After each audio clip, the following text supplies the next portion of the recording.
Di na ako aasa dito dahil feeling ko hindi ako tanggap dahil ang tagal na. Pala, ang naghihintay sa atin is work from home. Reach out sa akin yung HR na gusto daw niya akong interviewin. Sa akin ni Austin, how was it? Sabi ko, I think I did okay. Tapos, di ba parang mafe-feel mo naman yung sa sarili mo pag malaki yung chance na Good morning, guys! So, today is work from home day 2. Kakagising-gising ko lang. Tapos ayun nga, nagbihis lang ako dahil nakaligo naman ako kagabi. Para nga ngayon, gigising na lang, tapos magbibihis. It's currently 7:51 a.m. at ang pasok ko pa naman is 9 a.m. Pero before that, magre-review muna din ako dahil ang dami ng terms na hindi na ako makahabol dahil limot ko na din yung mga inaral namin dati. But yeah, so far it's good. Hopefully maging okay ang lahat today at hindi ako magka-problema sa aking computer dahil kahapon more on din kami, nag-fix kami, nagsaset up ng computer, pagko-connect sa VPN. Hopefully today maging smooth ang ating training. Saan ko kayo mamaya, guys. Bye-bye! Hi guys! So, pala namin ngayon? Lunch break. So, meron kaming 1 hour. Tinatry kong mag-take a nap kasi hindi ako makatulog, guys. So, kakain na lang ako ng chocolate para medyo magising-gising naman ang utak natin dahil tuturuan na uli ako nila sa system nila. So, yeah. Hopefully, everything turns out good. So, see you later. Bye-bye! Hi guys! So, day 2 done. So, alas 6 na pala ng gabi at kakain muna ako. Medyo sumakit ang ulo ko na naman.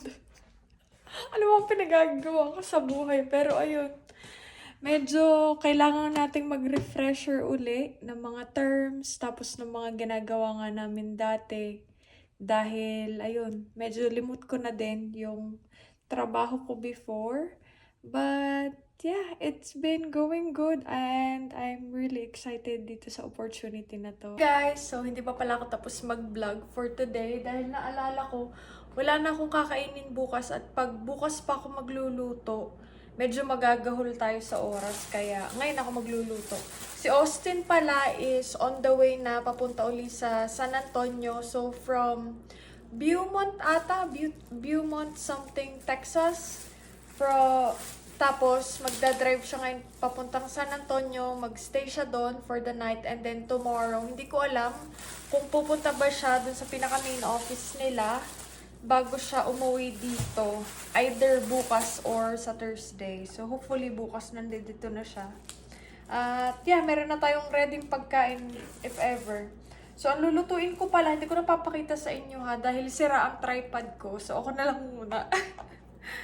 So, ang lulutuin ko is magkakarbonara tayo, guys. Dahil meron kaming chicken dito, tapos meron din ako nitong heavy whipping cream.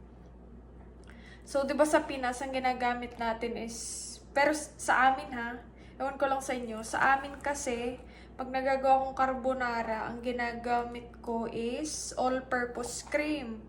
Tapos, before, hindi ko alam kung ano ba yung katumbas nun dito. Dahil parang wala silang all-purpose cream dito, guys. So, parang na-research ko, meron nagsabi sa akin na ang katumbas pala ng all-purpose cream sa atin is, dito is, siya. Ito nga ang heavy whipping cream. So, yun yung gamit ko. Ito siya. Sa Walmart lang namin to nabili. Yan, Great Value na ang brand. So, yeah, magluluto ako nito para at least bukas, ready ng ating pagkain, ipapainit na lang. Madali lang na laman din to. Lalagyan ko din siya ng bell pepper dahil gusto ni Austin yung may bell pepper. Ako hindi ko masyadong bet yung pag may nilalagyan ng bell pepper, pero ang ginagawa ko kasi niluluto ko ng super para hindi masyado lasa yung bell pepper. Ito din ang kagandahan ng work from home dahil ayun nga, 9 to 6 ang pasok natin.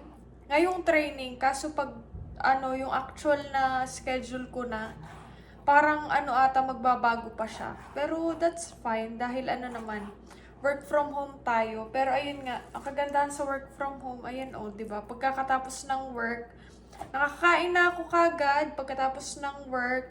Hindi na kailangang mag-drive, makakasave tayo sa gas. Tapos ayun nga, hindi tayo masyado pagod physically. So, kaya pa natin magluto. Ayun nga lang, pagod tayo mentally. Pero okay lang yun. Sanay na tayo dyan. Kailangan lang uling masanay dahil hindi na natin nagamit ang brain cells for... Hindi na natin nagamit ang brain cells for the past 2 years. Pero ngayon magagamit na natin dahil super interesting nitong trabaho ko ngayon. Related siya pala guys, if hindi ko pa na babanggit sa inyo. Related siya sa work ko sa Pilipinas. So, ang ginagawa ko kasi sa Pilipinas, nagde-design ako ng circuits para sa mga enterprise group. So, yung mga businesses, ganon. Yun yung aming ginagawa. More on networks, kung saan ba padadaanin na node, ganon. Tapos, kung ano bang last mile yung gagamitin, if fiber, copper, or radio. If familiar kayo sa mga ganon. So, this time, ang work ko is sa different avenue siya guys. Ang aking gagawin is pag kunwari merong problema yung ating customer or client, ayun, yun yung aayusin natin. So super ano siya, ma-expose ako sa madaming troubleshooting. Dahil nung interview, sinabi ko na meron akong experience sa pagto-troubleshoot, pero ang totoo, hindi ko talaga siya, hindi ako exposed sa mga ganong bagay dahil nga sa design kami. But, ayun, aaralin ko na lang, 'di ba? Sabi nga nila, pag sinabi sa'yo na kaya mo bang gawin to, sabihin mo, oo kagad kahit hindi. I-figure out mo na lang pag nandoon na. So, yun yung gagawin ko. So, yun, I'm super happy dito at ang good news guys, dahil dun sa kaya din kasi ako nag-work na nung nasa California kami na balitaan ko dun sa IT ko na friend, online friend. So, hi May, if nanonood ka dito. Ano siya yung nagsabi sa akin about dun sa work nga niya. Tapos meron na sa pagre-research ko, meron pala silang offer na free tuition fee. So, ang pinaka-bala ko talaga dati pa is mag-take ako ng certifications na related sa ginagawa ko nga sa Pilipinas. Dahil nahirapan akong maghanap ng company na mag-hire sa akin the past 1 year? 1 year and a half. Dahil pagkadating ko naman dito, hindi pa ako allowed mag-work. So, ayun. Since, kailan ba? February last year, naghahanap na ako talaga ng work na related sa ginagawa ko nga sa Pilipinas. Kaso, unfortunately, wala tayong nahanap. Siguro dahil na nga din sa location namin doon. Dahil nga nasa countryside kami, limited lang siya. So, yun, medyo nawala na ako ng pag-asa to the point na magbabago na ako. Magka-career shift na ako, which is super different avenue sana yung gagawin ko. Pero, ayun, this year sana ako this year na sana ako mag-apply para makapasok na nga. Dahil dito, di ba, parang kailangan mo mag-take ng exam ng mga TEAS, ata yung tawag doon, para makapasok ka sa school na yun or sa university na yun.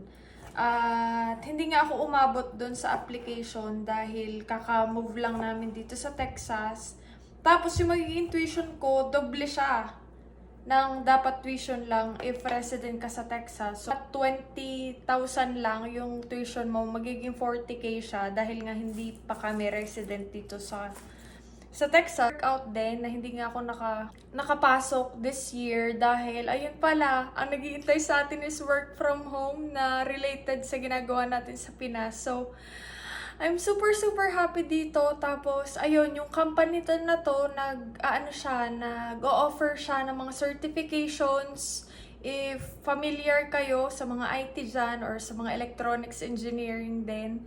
Ang course, kung familiar kayo dun sa mga Cisco, CCNA, CCNP, tapos yung mga CompTIA Network Plus, CompTIA Security Plus. Ayun, ino-offer nila dito guys for free. So, super good nun. Yun yung mga bala kong certifications na i-take. Dahil dun sa last company na pinag-workan ko, hindi siya available guys, itong mga certifications na to.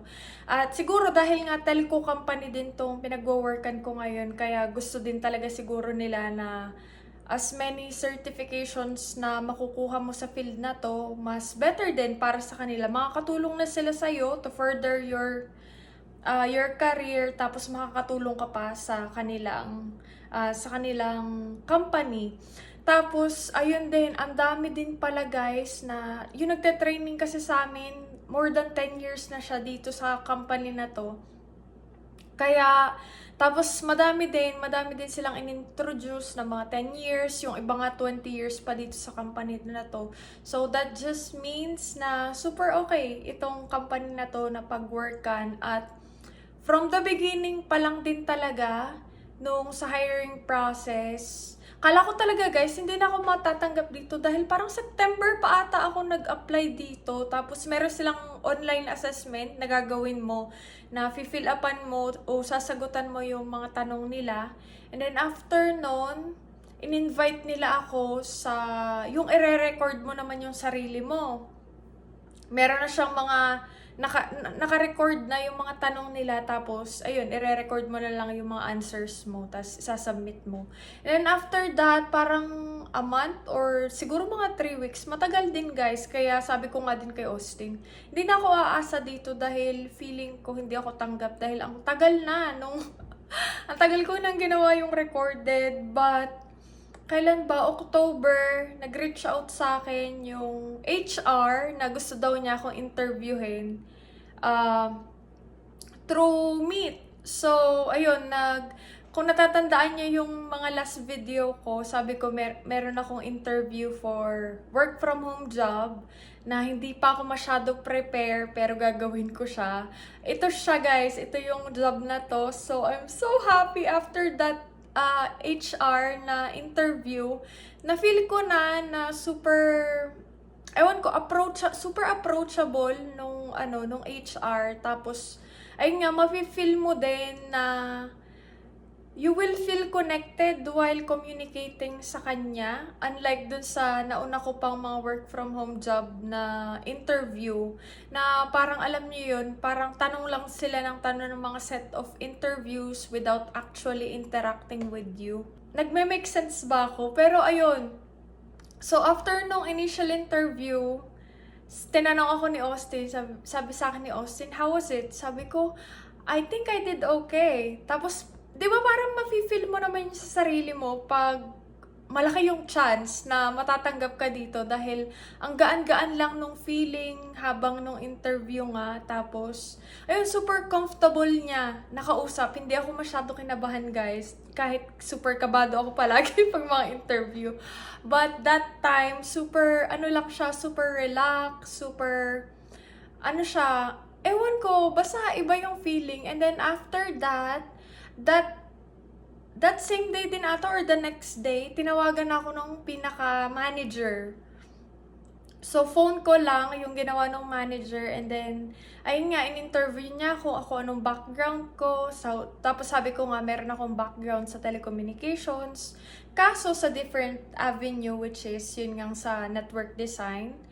At ayun, sabi niya na this is really a good opportunity for you. Are you planning to continue nga daw yung network design ko? Sabi ko, yes, if it's available sa company, if merong opportunity, why not? After that, sabi niya sa akin, just wait for the offer. Since Friday niya ako tinawagan, tinanong ko siya kung mag-expect na ba ako this Friday or Monday. So, sabi niya, it's either this Friday or Monday. So, Monday ko ata na-receive yung pinaka-offer nila. Ayan pala guys sa ating tripod dahil ito sira.